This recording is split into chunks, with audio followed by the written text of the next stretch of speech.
Guys, it's Steve and Courtney. We just got done with a closing here, and this is one where the seller was far away, so it's just us. And so to make the time pass, no, I'm just kidding. We wanted to actually share some of the details of this deal with you guys because I know that you guys enjoy seeing some of this, and we just want to be more transparent. Do you want to tell them about what the deal was? And yeah, I mean, so and look, this is a real collaboration with myself and Courtney. So it's a deal that we generated at Home Buyer Louisiana. It was a special deal for you too. Don't forget to mention that. Yeah, it was our 100th property closing at Home Buyer Louisiana, so definitely a special deal. But cool. But the deal came to us, and Arione, our acquisition specialist, got all the information from the seller, and it just became really apparent that a cash deal wasn't going to work. So we do a lot of cash offers. That's really our main thing. We either wholesale them or we burr them. I've done some creative deals myself. But, when I started working with Courtney, I learned she's way better, right? So, there's this whole collaboration thing that we spoke to the seller, we realized it wasn't going to be a cash deal. So instead of spending a lot of time trying to put a deal together, we just went straight to the expert. So we set up Courtney. This is something, we've got a bit of a process on how we do this together actually. So we set Courtney up so that she could make a deal out of a pretty hard, I don't think many people could have done this deal, Courtney, by the way, just power to you. It's had a lot of moving parts. This is the most complicated deal that you've seen thus far? Definitely had the most, there's a lot of different strategies together, right? It wasn't like, yes, it was subject to, yes, but there's a lot of other elements, reducing the liens, private money, there's a whole bunch of things that went together. So I'll let you talk about it. Yeah, so this is a house over in Keighery. When he found it, seller had inherited it. So first of all, it's succession property. So let's just call that one of the main pain points. But he actually had other investors try to buy the property from him, but they could not close because during the title search, number one, the heir himself, the seller, was surprised to find there was an actual mortgage on the property. He didn't know that toward the end of her life, mom went out and got a mortgage. And so because he didn't know that, he wasn't making the payments. And so it was actually in active foreclosure at that point. Pretty significant. The monthly payment was $776, okay? So $776. I think to reinstate the mortgage, we had to pay $29,000. So that's of course there's some foreclosure fees on that, but that's a pretty significant amount of missed payments for something with that low of a monthly nut. So he was surprised by that, but he was also surprised by a lot of liens and judgments, just various different creditors. And so those other cash buyers couldn't buy it. So and I'm going to say, it almost helped us. When we first figured out the loan, etc., and we were sort of ready to move forward, but then we got hit with a really high lien outside of the property that I thought was going to kill the deal, but Courtney was able to figure it out. So for the last 9+ years that I've been doing this, I've really solely focused on a lot of these. I've done a ton of these more complex deals, and so I was able to use tools I've already used before, where I tracked down the creditors. One of them was a finance company, a Payday-loan finance company, who had financed mom's car, and it was 20+% interest. So this lien had doubled. Over the time, some attorney fees that were put up against there, some other things. So I tracked down the creditors, tracked down decision makers, and negotiated multiple of those liens. And so we were able to get that done, and that helped build in some cushion. And then we bought it subject to the existing mortgage. So there was that loan that was there. Now it had a lot of arrears. And so a lot of people, when it comes to subject to, they're like, oh, well, this creative deal is not no money down or low money down. I mean, we were, again, $29,000 just for the mortgage to catch it up.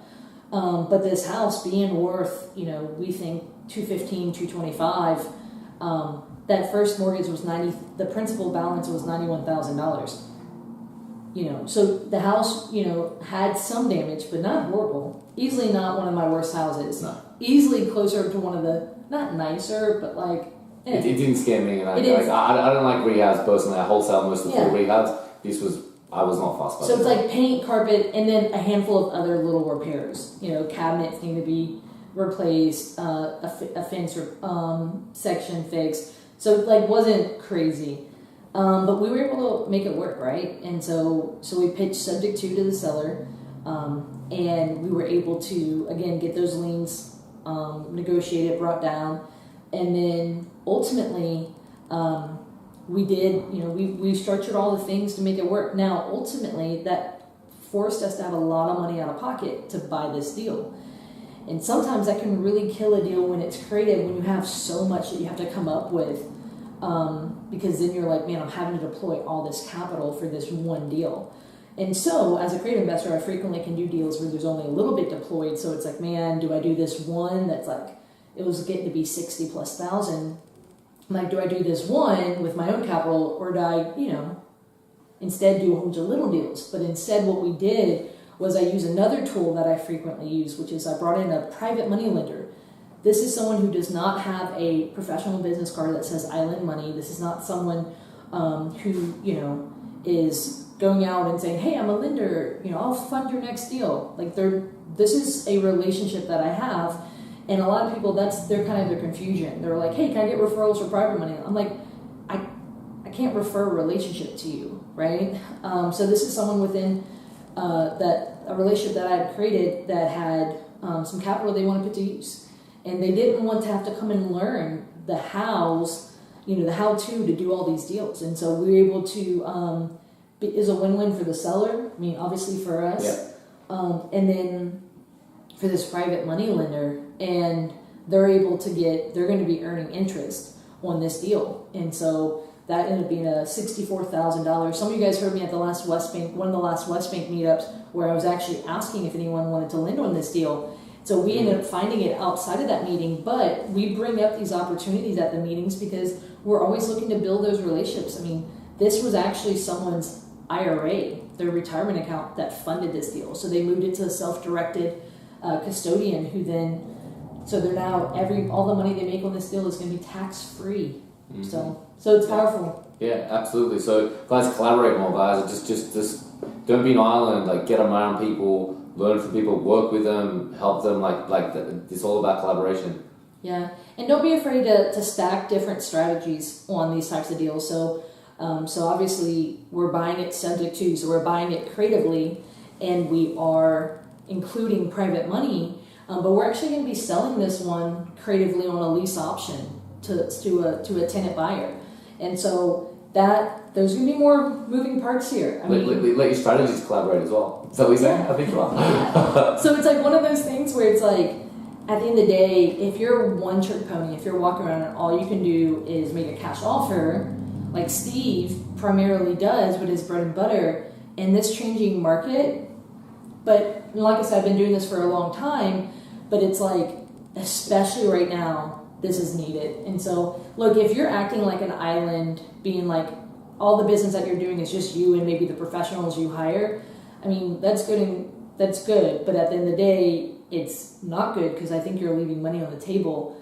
So don't be afraid to get out and get to know people. And look, you don't just show up to one of the West Bank meetups and stand there and be like, who wants to collaborate with me? No, it means get to know people. Maybe going for coffee or lunch the next week after the meetup. Go for the drinks afterwards. Go to the North Shore meetup. Go to the Red Stick RIA. Go to Jay Alexander's meetup. Just go to whatever. Go to the RIA. Go to all of them. Let people get to know you. And don't just come one time think that that's going to be enough. Let people get to know you. Yeah. And I mean, I know that we met pretty early on outside of what was Bigger Pockets and some of the Facebook groups. Yeah. You came up and you had some construction questions. Yeah. And that was, you have to be able to deposit into these relationships before you can withdraw. Yeah, absolutely, guys. So keep collaborating. See you at the meetups, the West Bank, anyone, North Shore, all of them. I go to them too. So keep collaborating. Hey, congrats on your 100th deal. Hell yeah.